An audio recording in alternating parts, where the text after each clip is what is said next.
Ladies and gentlemen of the press, welcome to this press briefing. With you today, we are members of the political parties liaison committee, representing the 68 political parties that are registered in this country. And we are really grateful to you for being here with us, and also for the PPLC members for making time to be here today on this very important matter. The Political Parties Liaison Committee is a body created under Section 38 of the Political Parties Act, comprising of all registered political parties, providing for a platform of dialogue between political parties, the Independent Electoral and Boundaries Committee, IEBC, and the Registrar of Political Parties, ORPP.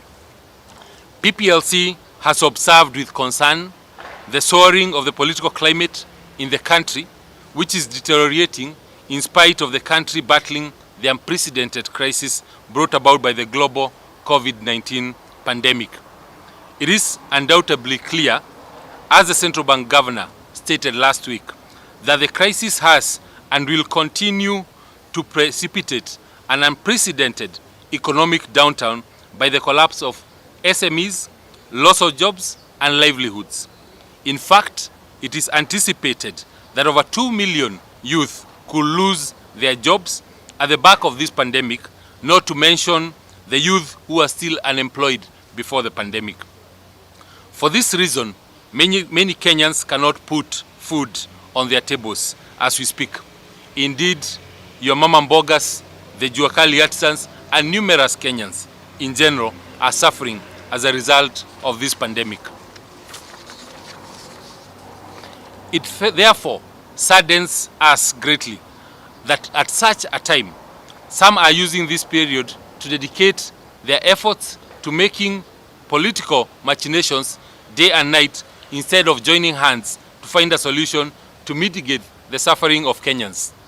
We are aware of the political maneuverings geared towards killing political parties in a bid to eradicate multi-party democracy, which is exposed in our constitution. On a daily basis, despite directives given by government, we note with concern the inequalities being experienced as people are making those political schemes. We have families, husbands and wives, the parents and children that have been separated by the cessation of movement, yet we see various political players crisscrossing county borders, defying government movement restrictions, and even holding parties late into the night with the sole intent of creating a political narrative that aims to justify their proposals to curtail political parties, an outright infringement on multi-party democracy, and an affront to the constitution they all purport to protect and uphold.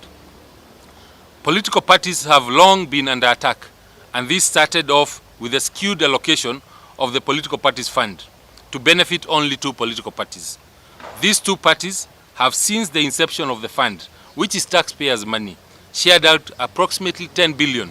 Yet we have 44 political parties with representatives in parliament and the county assemblies who do not receive even a penny. All efforts to expand the allocation of these monies to benefit all political parties in order to create a level playing field have consistently been thwarted, the last being the scrapping of the proposal supporting political parties funding that had sailed through the second reading of Parliament in March this year under the Representation of Special Interest Groups Laws Amendment Bill of 2019. We further note that the schemes have been extended to the appointment of the Registrar of Political Parties, a move that was started at a time when Jubilee Party had its internal wrangles. This action is meant to either intimidate the current acting registrar or to allow room for the appointment of a politically correct registrar who will play ball with the system to orchestrate this devious plan to finish political parties. In an affront on an independent office, that is an affront on an independent office and gravely undermines democracy and multi-party in Kenya. Further to this, on the issue of constitutional change, we note the Constitution of Kenya Amendment number 5 Bill of 2019, which seeks to amend Article 90 of the Constitution to provide that each person who is nominated for election as President or Deputy President shall automatically be the first and second on a party list for nomination into Parliament after election. Constitutional changes such as this have a monumental bearing on the country and on political parties. Constitutional changes ought to be carefully considered, discussed, and agreed upon. During this COVID-19 period, the National Treasury has completely refused to release funds for the Political Parties Liaison Committee to meet and consult on this and other far-reaching proposed amendments to our laws. Political parties are seeing this as a calculated plan to ensure that their voices are muzzled and that their logical existence is put to question, or how else would one explain lack of involvement of political parties on political matters? We would like to restate and reiterate that the involvement of PPLC, which encompasses all the registered political parties, is critical for peaceful elections and institutionalization of democracy in Kenya.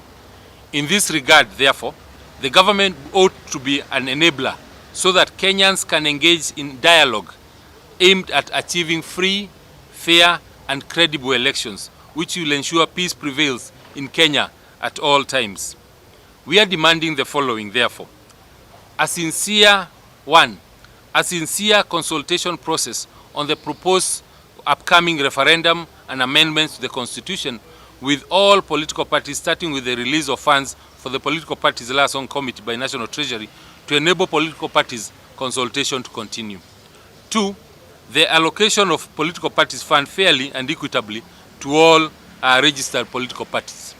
And 3, external actors outside political parties to immediately cease and desist from intimidating and interfering with internal political party structures and affairs. We further would like to implore all Kenyans and the international community not to adopt a wait-and-see attitude in the face of actual and perceived threats to democracy, multipartyism, and ultimately the peace and stability of Kenya.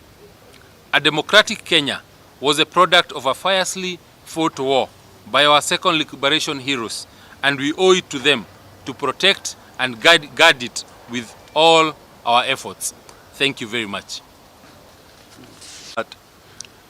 Kenya must not forget the painful route to multi-party democracy in 1992.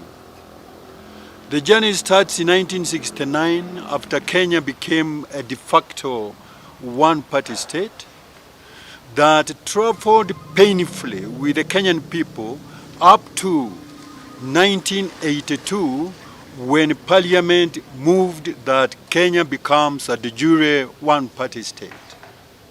And struggles continued, excited and incited by government that saw Kenya reinstate multipartyism in 1992.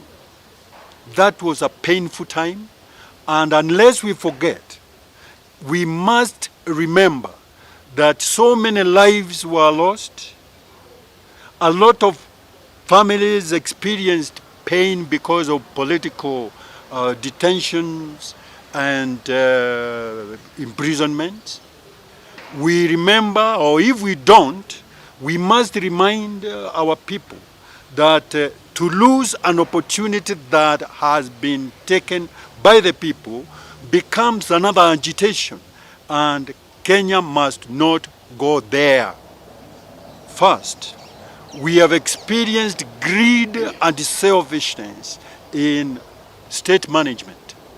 And what it means is this, that a few politicians are looking at the political party's fund, and because of that, that money makes them think that they should be the only ones managing the political space by having 1, 2, or 3 political parties.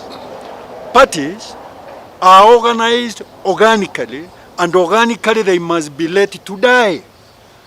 It is in black and white. The year 2011, we are about 64 political parties and about 350 applications.